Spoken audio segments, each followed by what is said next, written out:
Hello दोस्तों, स्वागत है आप सभी का आपके अपने YouTube channel expert study classroom में। दोस्तों, आज की इस वीडियो में गोली दर्पण की फोकस दूरी तथा वक्रता त्रिज्या में संबंध क्या होता है ये बताने वाला हूं और उसे सिद्ध करके भी बताने वाला हूं। तो इसलिए वीडियो को लास्ट तक देखना और बिल्कुल भी स्किप मत करना। अगर आप हमारे चैनल पर नए हो तो चैनल को सब्सक्राइब करके बेल आइकन को प्रेस कर लीजिए, क्योंकि इस चैनल पर बोर्ड एग्जाम की तैयारी कराई जा रही है। तो देखिए, सबसे पहले एक दर्पण बनाएंगे M1 M2। उसके बाद इसका केंद्र जो होगा, यहाँ से प्रकार रख के यहाँ से इस तरह से घुमाएंगे तो यही इसका केंद्र होगा, ये हो जाएगा C। तो उसके बाद जो यहाँ पर मध्य बिंदु होगा इस दर्पण का, इसे P कहते हैं, ध्रुव।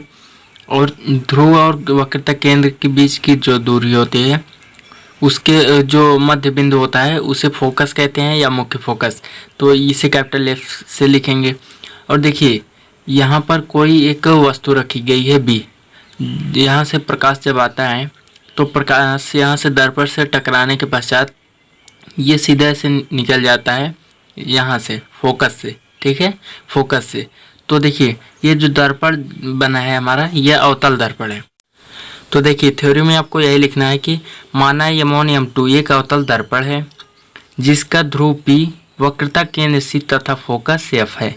दर्पण की मुख्य अक्ष, ठीक है, दर्पण की मुख्य अक्ष के समांतर आने वाली प्रकाश की किरण, ठीक है, चलने वाली या आने वाली प्रकाश की किरण दर्पण से परावर्तन के पश्चात मुख्य फोकस से होकर गुजरती है। देखिए, इतना आप थ्योरी में लिखेंगे, यहाँ से आपको इतना लिखना पड़ेगा। अब देखिए, वही हमने यहाँ पर लिखा है। अगर आप चित्र आसानी से समझ लेते हैं तो आप ये आसानी से लिख सकते हैं, नहीं तो ये आपको रटना पड़ेगा। और अगर चित्र समझ लेते हैं तो आपको रटने की ज़रूरत नहीं पड़ेगी। तो देखिए, उसकी बात क्या है, बिंदु C को A से मिलाया। अब देखिए, इसमें बिंदु C क्या है, बिंदु C है वक्रता केंद्र। A से मिला दिया गया है, मतलब ये लंब डाल दिया गया है इस पर। अब देखिए, हम आगे क्या कर सकते हैं, ये हो गई इसकी थ्योरी। अब हम इसे सिद्ध करेंगे। तो देखिए, सबसे पहले इसमें जो I है आपतन कोण और R परावर्तन कोण। तो अभिलंब और आपतित किरण के बीच बना कोण I आपतन कोण होता है, जिसे I से डिनोट करते हैं।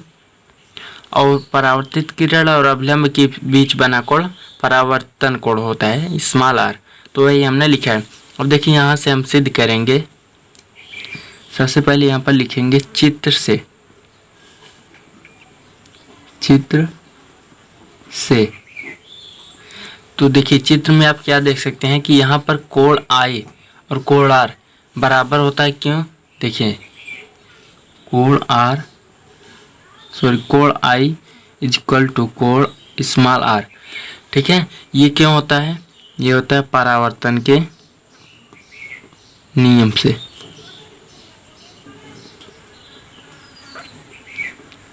परावर्तन के नियम से देखिए, आपने पढ़ा होगा कि आपतन कोण I और परावर्तन कोण R आपस में बराबर होते हैं। ये परावर्तन का नियम होता है। तो इतना हो गया। अब देखिए, कोण I को हम क्या लिख सकते हैं, कोण I यहाँ पर है, तो यहाँ पर हम लिख सकते हैं कोण BAC, ठीक है। कोण A या कोण I से हम लिख सकते हैं कोण BAC लिख सकते हैं। तो देखिए, ये हो जाएगा कोण BAC यहाँ पर इक्वल टू कोण R को क्या लिख सकते हैं, देखिए, कोण R यहाँ पर है, तो इसे हम क्या लिख सकते हैं, इसे हम लिख सकते हैं CAF, कोण CAF। तो यहाँ पर हम लिखेंगे कोण CAF, इतना हो जाएगा। अब देखिए, इसे हम मानते हैं समीकरण नंबर 1, समीकरण नंबर 1। ये हो गया समीकरण नंबर 1। अब देखिए, आप देख सकते हैं कि इसमें जो कोण A है और यहाँ पर कोण C, ठीक है। तो ये दोनों क्या है, एकांतर कोण है। कोण A और कोण C जब एकांतर कोण हैं तो ये दोनों आपस में बराबर होंगे। तो हम कोण A को लिख सकते हैं कोण BAC और कोण C को लिख सकते हैं कोण ACF। तो हम लिखेंगे कोण BAC इज इक्वल टू कोण ACF। अब इसे हम समीकरण नंबर 2 मान लेते हैं, समीकरण नंबर 2। और यहाँ पर हमें लिखना होगा एकांतर कोण आपस में बराबर होते हैं। अब देखिए हम यहाँ पर देखिए क्या कर सकते हैं, समीकरण ए में जो है यहाँ पर कोण भी ए सी है और यहाँ समीकरण 2 में भी, तो मतलब इसके बराबर ये है, इसके बराबर ये है, तो इसके स्थान पर हम इतना लिख सकते हैं। तो यहाँ पर हम लिखेंगे समीकरण 1 और समीकरण 2 से। तो देखिए हम इसमें इस कोण बी ए सी के स्थान पर इतना लिख सकते हैं। तो यहाँ पर हम लिखेंगे कोण सी ए एफ इक्वल टू यहाँ पर है कोण ए सी एफ। देखिए इतना हो जाएगा। तो अब देखिए चूंकि हम जानते हैं कि बराबर कोण के सामने की भुजा बराबर होती है, तो यहाँ पर सी ए एफ जो है और ए सी एफ ये दोनों कोण बराबर हैं, तो इनके सामने की भुजा बराबर होगी। तो सी ए एफ, तो इसके सामने की भुजा है सी एफ, क्या है सी एफ, तो सी एफ भी बराबर होगा किसके, देखिए सी एफ बराबर होगा ए सी एफ, इसके सम्मुख भुजा जो है ए एफ, ठीक है, तो ये बराबर होगा ए एफ के, C F equal to A F. यहाँ पर हम लिखेंगे कि बराबर कोण के सामने की भुजा बराबर होती है। तो देखिए यदि दर्पण का द्वारक बहुत छोटा हो तो बिंदु ए ध्रुव पी के अत्यधिक समीप होगा।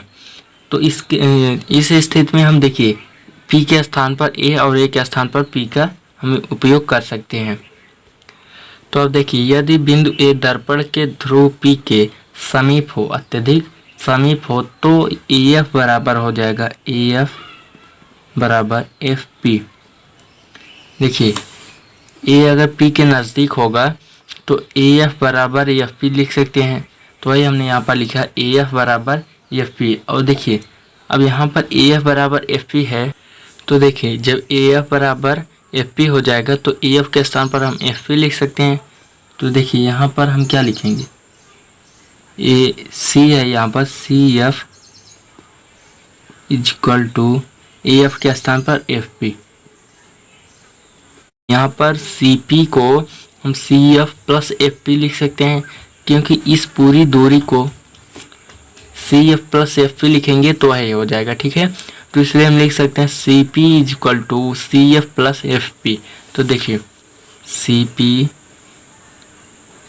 Equal to C F plus F P. अब देखिए सी एफ के स्थान पर हम एफ पी लिख सकते हैं, एफ पी, तो यहाँ पर हो जाएगा F P plus F P और यहाँ पर क्या है सी पी। अब देखिए C P equal to F P plus F P, तो ये दोनों समान है तो ये जुड़ जाएगा, C P equal to two F P.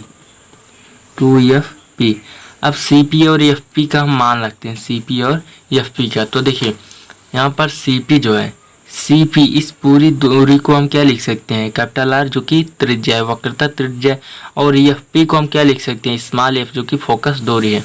तो सी पी के स्थान पर हम लिख सकते हैं कैपिटल आर इक्वल टू यहाँ पर 2, उसके बाद एफ पी के स्थान पर हम स्मॉल एफ लिख सकते हैं, ये हो गया।